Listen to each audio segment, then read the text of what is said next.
अस्सलामुअलैकुम dear student. पिछली video में हमने एक्सरसाइज नंबर 1.2 कंप्लीट की। आज हम एक्सरसाइज नंबर 1.3 शुरू करने जा रहे हैं। तो ये एक्सरसाइज जो क्या है बेसिकली लिमिट के मुतालिक है। लिमिट एक इंग्लिश वर्ड है जिसका मतलब है, अगर हम उर्दू में अगर हम लिमिट का मतलब देखें तो लिमिट का मतलब रहता है एक किस्म की हद।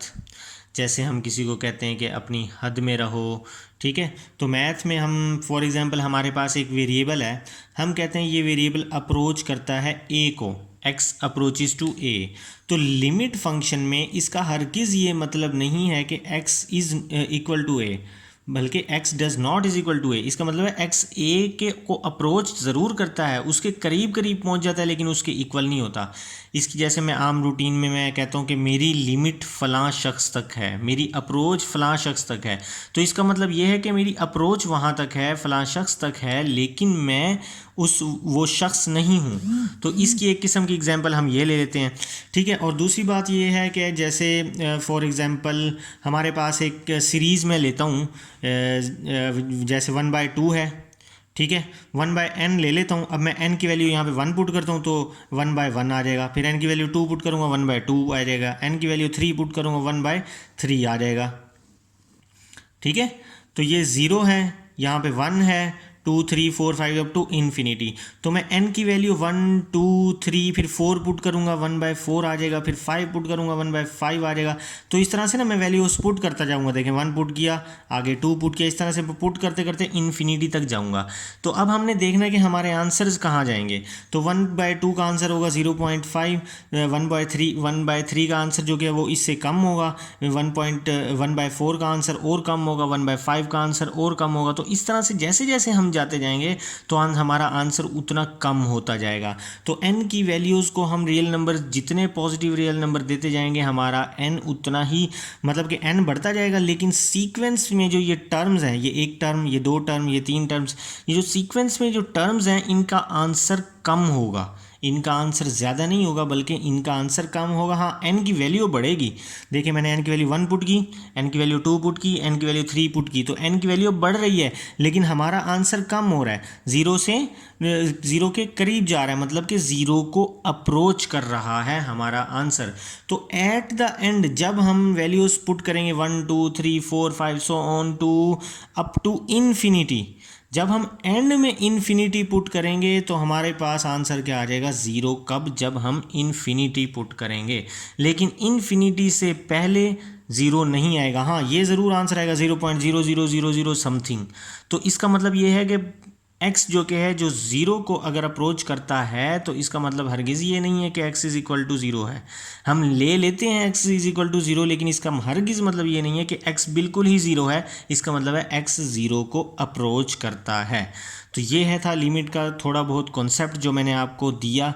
अब हम चलते हैं अपनी एक्सरसाइज की तरफ। चूँकि हमारी एक्सरसाइज लिमिट से रिलेटेड है तो उन्होंने कहा है evaluate each limit by using the theorem of limits, जो कि है अब हमने लिमिट का क्वेश्चन करना है। तो लिमिट का जो ये क्वेश्चन है, क्वेश्चन नंबर 1, तो हमारा जो क्वेश्चन नंबर 1 है वो है limit x approaches to 3 into 2x plus 4। तो हमने जस्ट एक यही काम करना है। x चूँकि अप्रोच कर रहा है 3 को, x अप्रोच कर रहा है 3 को, तो हमने लिमिट को अप्रोच करवाना है। पहले इस पे हमने लिखना है limit x approaches to 3 into 2x plus limit x approaches to 3 into 4।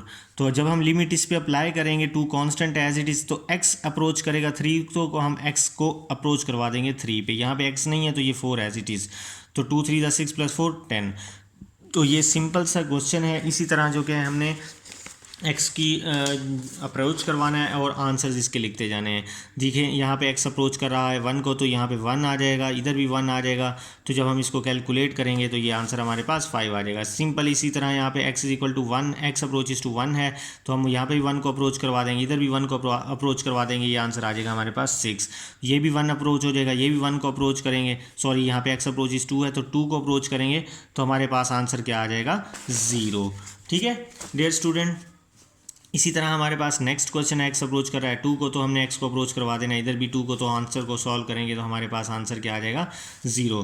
तो क्वेश्चन नंबर जो कि है 6 है वो आप देख लें, बिल्कुल सेम एज इट इज़ है। हमने जो कि है एक्स को अप्रोच करवाना है और उसको कैलकुलेट करना है, हमारे पास आ जाएगा आंसर 13/4। अब एक लिमिट का इम्पॉर्टेंट यूज़ मैं बताने जा रहा हूँ, वो है क्वेश्चन नंबर 2 में जो लिमिट का यूज़ है वो ये है कि limit x approaches to -1 x cube minus x over x plus 1। तो हमने क्या करना है, अगर देखें यहाँ पे लिमिट अप्रोच कर रही है x ये -1 को, तो अगर मैं फॉर एग्जांपल ये मैं रफ कर रहा हूँ, यहाँ पे -1 पुट करता हूँ मैं, minus into -1 divided bye -1 plus 1, तो ये नीचे तो -1 प्लस 1 तो 0 हो गया, ये -1 और ये माइनस माइनस प्लस 1, तो -1 प्लस 1 क्या हो जाएगा, ये भी 0, तो ये फॉर्म बन जाएगी 0/0 फॉर्म। मतलब एक इक्वेशन ऐसी हो जिसमें x को अप्रोच करवाने से हमारे पास 0/0 फॉर्म बन जाए या इन्फिनिटी फॉर्म बन जाए, मतलब अनडिफाइंड फॉर्म बन जाए। हमें इसको इक्वेशन को ऐसी कंडीशन में बनने से रोकना है। ठीक है, हमने x को अगर अप्रोच करवाएं तो हमारे पास इक्वेशन इस तरह से बन गई, तो हमने इस तरह की कंडीशन से रोकना है इसको, इक्वेशन को। अब हम कैसे रोकेंगे, तो वो अलजेब्रिक टेक्निक्स हैं जो उसने क्वेश्चन में खुद कहा है कि अलजेब्रिक टेक्निक्स यूज़ करें। तो इन दोनों में से हम x को कॉमन ले लेंगे, तो x² - 1 divided by x plus 1 limit x approaches to -1 into x और x माइनस 1 x प्लस 1, ये a² - b² का मैंने फार्मूला लगाया जो a minus b a plus b के इक्वल होता है, तो x प्लस 1 से कैंसिल। अब लिमिट को हम अप्रोच करवा देंगे -1 और ये -1, तो ये -1 और ये -2 विच इज़ इक्वल टू 2। तो देखें हमारे पास एक तरफ अगर हम डायरेक्ट x को अप्रोच पर करवाते तो 0/0 फॉर्म बन जानी थी या अनडिफाइंड फॉर्म बन जाती, लेकिन हमने अलजेब्रिक टेक्निक यूज़ की जिसकी वजह से हमारे पास कोई ना कोई आंसर निकल आया। सेम इसी तरह से हमने अलजेब्रिक टेक्निक्स यूज़ करनी है और क्वेश्चंस को सॉल्व करने हैं, बिल्कुल ईजी से हैं। ठीक है, इन दोनों में से देखें x को हमने कॉमन लेना है तो 3x² + 4 आ जाएगा, नीचे से भी हमने x को कॉमन लेना है तो x + 1 आ जाएगा। अच्छा, कॉमन लेने से पहले चेक करें, x अप्रोचेस टू 0 है तो यहाँ भी 0 होगा, यहाँ भी 0 होगा, 0 + 0 ये 0 बन जाएगा, डिवाइडेड बाय 0 + 0 ये 0, तो हमारे पास 0/0 फॉर्म बन जाएगी। फिर इसी वजह से हमने इसको रोकने के लिए अलजेब्रिक टेक्निक यूज़ की। अब देखें यहाँ पे हम जब x के अप्रोच करवाएंगे, इधर भी 0 इधर भी 0, तो हमारे पास क्या आ जाएगा, ये 4। तो इसी तरह से नेक्स्ट क्वेश्चन नंबर 3 है, 8 है, 8 को हम लिखेंगे 2 की पावर 3, इसकी हम कर देंगे फैक्टराइजेशन, 3 × 2 = 6। ठीक है, क्योंकि अगर मैं यहाँ पे पुट करता हूँ ना x अप्रोचेस टू 2, तो यहाँ पे 2 की पावर 3 8 होती है, 8 - 8 ये ऊपर भी 0 बन जाएगा। नीचे अगर मैं पुट करूँ, इधर भी 2 पुट करता हूँ, इधर भी 2 पुट करता हूँ। ठीक है, 2 का स्क्वायर 4, 4 + 2 6 - 6 यहाँ भी 0 हो जाएगा, तो ये बन जाएगी 0/0 फॉर्म। तो इसी वजह से मैंने ऊपर 2 का क्यूब लिखा, a³ - b³ का फार्मूला खोला, नीचे की फैक्टराइजेशन की, फैक्टराइजेशन के बाद जब मैं सॉल्व करूँगा तो x - 2 से कैंसिल, ये बच जाएगा। तो अब हम जब x को अप्रोच करवाएंगे तो हमारे पास आंसर 12/5 आएगा। सेम इसी तरह क्वेश्चन नंबर 4 है, ये फार्मूला क्लोज होता है x - 1 होल क्यूब। मैं बताता चलूँ, a - b होल क्यूब का फार्मूला होता है a³ - 3a²b, ठीक है, -3ab² - b³। तो a³ - 3a²b हमारे पास समझ लें 1 है। इसी तरह -3ab² मतलब 1 का स्क्वायर माइनस b³ मतलब 1 का क्यूब। तो ये अगर इसको हम क्लोज करें तो ये फार्मूला होता है। अगर आप इस फार्मूले को यहाँ पे पुट करें ना, a की जगह पे x, b की जगह पे 1, तो जब ओपन करेंगे तो यही चीज़ बन जाएगी। तो ये फार्मूला खैर क्लोज हुआ। ठीक है, क्लोज हुआ और नीचे से हम x को कॉमन ले लेंगे, तो ये क्या बन जाएगा, x² - 1 बन जाएगा। ठीक है, x² - 1 का फार्मूला खोल देंगे, x - 1 x + 1, वो a² - b² वाला फार्मूला, तो जो सेम होगा वो कैंसिल हो जाएगा। ऊपर 3 टाइम्स है तो 1 टाइम कैंसिल हो गया, ऊपर 2 टाइम बच जाएगी, नीचे बच जाएगा x × x + 1। ठीक है, तो अगर तो मैं 1 पुट करता हूँ तो 1 - 1 0 बाय 1 + 1 2, 2 1 2, तो 0/2 विच इज़ इक्वल टू 0। तो हमने शुरू में अगर हम देखें 1 पुट करें तो 1 -3 + 3 से कैंसिल हो, यहाँ भी 1 आएगा, यहाँ भी 1 आएगा, तो -3 + 3 से कैंसिल, और यहाँ पे जो 1 होगा वो 1 से कैंसिल, तो ऊपर भी 0 बन जाएगा, नीचे भी 0 हो जाएगा, 1 - 1 0। तो हमने 0/0 फॉर्म नहीं बनानी। आंसर बेशक 0 आया, लेकिन ये 0/0 फॉर्म नहीं है, इसके नीचे कोई ना कोई कांस्टेंट है जिसको 0 डिवाइड कर रहा है। तो यही हमने अलजेब्रिक टेक्निक यूज़ की जिसकी वजह से हमारा आंसर आया। अब हम चलते हैं पार्ट नंबर 5 6 7, बिल्कुल ईजी से हैं। हमने जो कि है सिर्फ अलजेब्रिक टेक्निक्स यूज़ करनी है। इधर से हमने एक्स स्क्वायर को कॉमन ले लिया तो पावर 2 बाहर जाएगी तो 1 बच जाएगी, इधर 1 बच जाएगा ओवर एक्स स्क्वायर माइनस 1। नीचे हमने फार्मूला खोल देना ए minus b a plus B, तो ये इससे कैंसिल हो जाएगा, बचेगा ये। तो हम जब वैल्यूज़ को एक्स को अप्रोच करवाएंगे -1 पे तो हमारा आंसर आ जाएगा -1/2। यहाँ पे बेशक आप -1 को पुट करके देख लें, ये -1 हो जाएगा प्लस -1 का स्क्वायर होता है +1, तो ऊपर 1 हो जाएगा तो ऊपर भी 0 बन जाएगा। ये यहाँ पे -1 का स्क्वायर होता है +1, तो 1 - 1 0, तो ये भी 0/0 फॉर्म बन जाएगी। तो यहाँ पे अगर हम पुट करके देखें एक्स को अप्रोच करवा के देखें 4, तो 4 का स्क्वायर 16, 16 2 ज़ा 32, तो उस 32 में से 32 माइनस करेंगे 0 बन जाएगा। तो यहाँ पे 4 का क्यूब मैं अगर करवाऊँ तो ये आएगा 64। यहाँ पे 4 का स्क्वायर 16, 16 4 ज़ा 64, तो 64 - 64 ये भी 0/0 फॉर्म, जिसकी वजह से मैंने क्या किया, पहले 2 को कॉमन लिया, नीचे क्या किया एक्स स्क्वायर को कॉमन लिया, ऊपर जो कि है 16 को लिखेंगे 4 का स्क्वायर, फिर a minus b a plus b वाला फॉर्मूला खोल देंगे, नीचे वाली एज इट इज लिख देंगे हम, ठीक है। तो ये कैंसिल हो जाएगा, तो 2 × x + 4 बाय एक्स का स्क्वायर। तो नीचे जो कि है अब x को अप्रोच करवा दिया हमने 4 पे, तो नीचे भी हम 4 के स्क्वायर से अप्रोच करवाएंगे। तो 4 + 4 8, 8 2 ज़ा 16, नीचे कितना है 4 का स्क्वायर, तो 4 का स्क्वायर जो कि है वो होता है 16, तो नीचे भी हमारे पास 16 आ जाएगा, तो जिसकी वजह से इसका जो आंसर होगा वो होगा 1। तो इसी तरह से जो 7th पार्ट है वो भी यही है, हमने रेशनलाइजेशन करनी है इस पार्ट की, ठीक है। तो हमने ये √x - √2 ये मैं आपको करके बता देता हूँ, शायद कुछ बच्चे घबरा जाएँ, तो मैं इसको आपको ये LT लिमिट, इसका मतलब है लिमिट, इससे नहीं घबराना। मैं LT, या आप इसको LIM भी लिख सकते हैं, आप इसको इस तरह भी लिख सकते हैं, आप इसको LT लिमिट इस तरह भी लिख सकते हैं, तो कोई फ़र्क नहीं पड़ेगा। तो हमने क्या करना है नेक्स्ट स्टेप में, देखें पुट करें अगर 2, तो 2 √2 - √2 ये भी 0 हो जाएगा, 2 - 2 ये भी 0/0 फॉर्म बन जाएगी।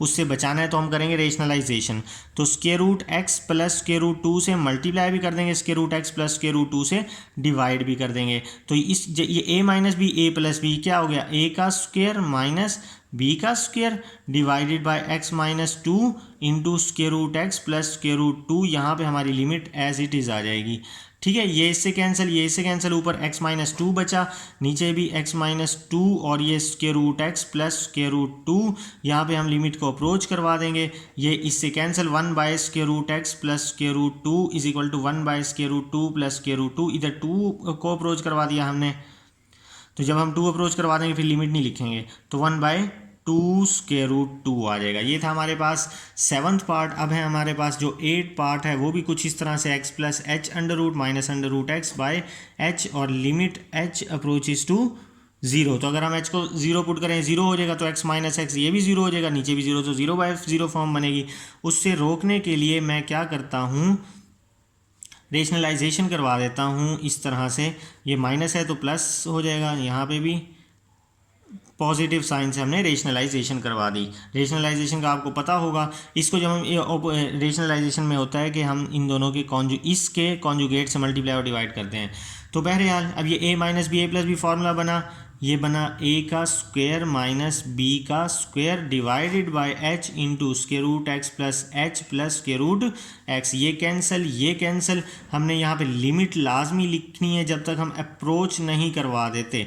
तो x + h minus x divided by h into x + h + √x limit h approaches to 0, ये x से कैंसिल, फिर क्या बचेगा, लिमिट h अप्रोचेस टू 0। थोड़ा रफ काम कर रहा हूँ मैं, तो उसको माइंड ना कीजिएगा, x + h + √x, ये h से कैंसिल, ऊपर आ गया 1।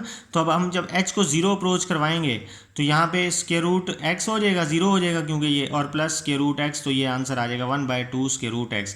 तो जो लास्ट क्वेश्चन रह गया उसके लिए मुझे पहले आपको थ्योरम करवाना पड़ेगा, फिर उसके बाद मैं लास्ट क्वेश्चन करवाऊंगा, इस क्वेश्चन नंबर 2 का जो लास्ट पार्ट होगा। तो इंशाल्लाह वो मैं आपको नेक्स्ट वीडियो लेक्चर में समझाऊंगा। तब तक के लिए अल्लाह हाफिज़।